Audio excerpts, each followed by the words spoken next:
તો રાજ્યમાં ઉત્તરાયણ પર્વની ઉત્સાહભેર ઉજવણી થઈ રહી છે। લોકો ઊંધિયાની મોજ અને જલેબીની જયાફત ઉડાવશે, ત્યારે રાજકોટમાં પણ વેપારીઓમાં બમણો ઉત્સાહ જોવા મળી રહ્યો છે। રાજકોટવાસીઓ આજે કરોડોની જલેબી ઊંધિયું આરોગી જશે, જેને લઈને વેપારીઓએ પણ આગલા દિવસથી જ તૈયારીઓ શરૂ કરી છે।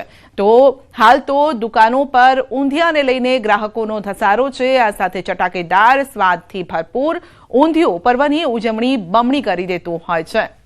તો આ સાથે ઊંધિયું અને જલેબી આ કોમ્બિનેશન એક હોય છે આજનું, લોકો ખાતા હોય છે। અલગ અલગ જગ્યાએ સ્ટોલ્સ પણ ઊભા કરી દેવાયા છે અને કેટલાક લોકો ઘરે બનાવે છે, પરંતુ મોટાભાગના લોકો, ખાસ કરીને જે પતંગ રસિકો છે, તે તૈયાર ઊંધિયું લાવીને જમતા હોય છે। આજે મકર સંક્રાંતિનો પર્વ છે ને રાજકોટના લોકોમાં પણ એક અનેરો ઉત્સાહ જોવા મળી રહ્યો છે। રાજકોટના લોકો છે તે પતંગ સાથે સાથે જે છે અલગ અલગ વસ્તુઓ ખાવાના પણ શોખીન છે। અત્યારે દ્રશ્યમાં જોઈ શકો છો કે અત્યારે ગરમા ગરમ જલેબી છે તે અત્યારે અહીંયા બની રહી છે। એક ખાસ ઉત્સાહ પણ જે રાજકોટના લોકોમાં જોવા મળતો હોય છે અને ખાસ કરીને જે મકર સંક્રાંતિના તહેવાર ઉપર લોકો છે તે જલેબી ઊંધિયું છે તે મોટા પ્રમાણમાં આરોગતા હોય છે અને એટલા માટે વહેલી સવારથી જે મકર સંક્રાંતિના દિવસે જ લોકો છે તે જલેબી ઊંધિયું લેવા માટે પહોંચતા હોય છે। આ વર્ષે થોડો મોંઘવારીનો માર છે, જો કે તેમની કોઈ જ અસર જે છે તે જોવા નથી મળી રહી। ખાસ કરીને જે રીતના હાલ આપણી સાથે અહીંયા જે ઊંધિયું વેચતા વેપારી છે, આપણે એમની સાથે પણ વાત કરવાનો પ્રયાસ કરીશું। શું કહેશો, આજે ખાસ કરીને મકર સંક્રાંતિનો તહેવાર છે, ઊંધિયાને લઈને લોકોમાં કેવો ઉત્સાહ? દર વર્ષની જેમ આ વર્ષે પણ વહેલી સવારથી લોકો ઊંધિયું લેવા માટે આવી ગયા છે અને દર વર્ષે અમે જે ઊંધિયું બનાવીએ છીએ એ જ ટાર્ગેટથી આ વર્ષે પણ ઊંધિયું અમે બનાવેલું છે। ખાસ કરીને કેટલાક લોકો છે અહીંયા ઊંધિયું લેવા માટે પહોંચ્યા છે। શું કહેશો, તમે ત્યારે કઈ રીતના ઊંધિયું લેવા માટે પહોંચ્યા છો અને કેવો ઉત્સાહ છે?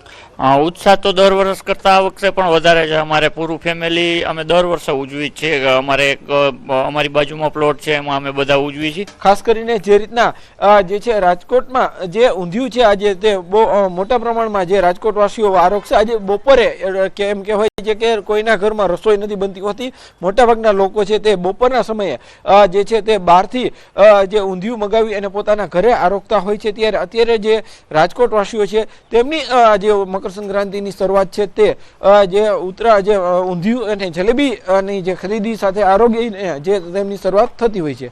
Hardik Joshi, news 18 Gujarati, Rajkot. Surat international airport પર એર ઇન્ડિયા એક્સપ્રેસની સુરત દુબઈ ફ્લાઇટ મોડી પડી છે। ફ્લાઇટ દિલ્હીથી સુરત આવી અને ત્યારબાદ અચાનક મુંબઈ માટે ડાયવર્ટ કરાઈ છે। કલાકોના રઝળપાટને લઈને મુસાફરોમાં આક્રોશ છે અને મુસાફરોએ તાળીઓના તાલે ભજનના સૂર રેલાવી વિરોધ દર્શાવ્યો છે। એટલું જ નહીં, એરપોર્ટ ગરબા રમી અને વિરોધ વ્યક્ત કર્યો છે। એરપોર્ટ થોડા સમય માટે ભજન અને ગરબાના મેદાનમાં પરિવર્તિત થઈ ગયું તેવા દ્રશ્યો સર્જાયા, જેનો વિડીયો સોશિયલ મીડિયામાં વાયરલ થયો છે। ફ્લાઇટ ક્યારે રવાના થશે તે માટે મુસાફરો આતુરતાથી રાહ જોઈ રહ્યા હતા અને ત્યારે હાલ તો ફ્લાઇટ કયા કારણોસર મોડી પડી છે તે જાણી શકાયું નથી, પરંતુ હાલ તો મુસાફરોની મોજની ચર્ચા અત્યારે થઈ રહી છે।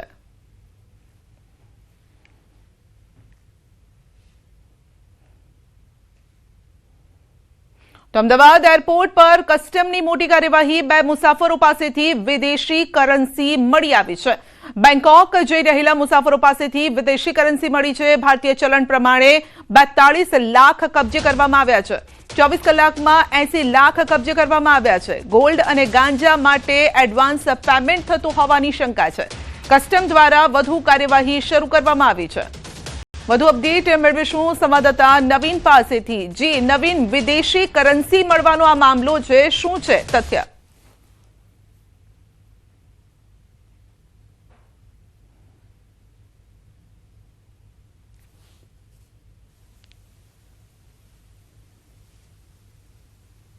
₹42 લાખ થાય છે, જો કે 24 કલાકની અંદર જ કસ્ટમ દ્વારા અલગ અલગ કેસ કરીને ₹80 લાખ જે છે કબજે કરવામાં આવ્યા છે।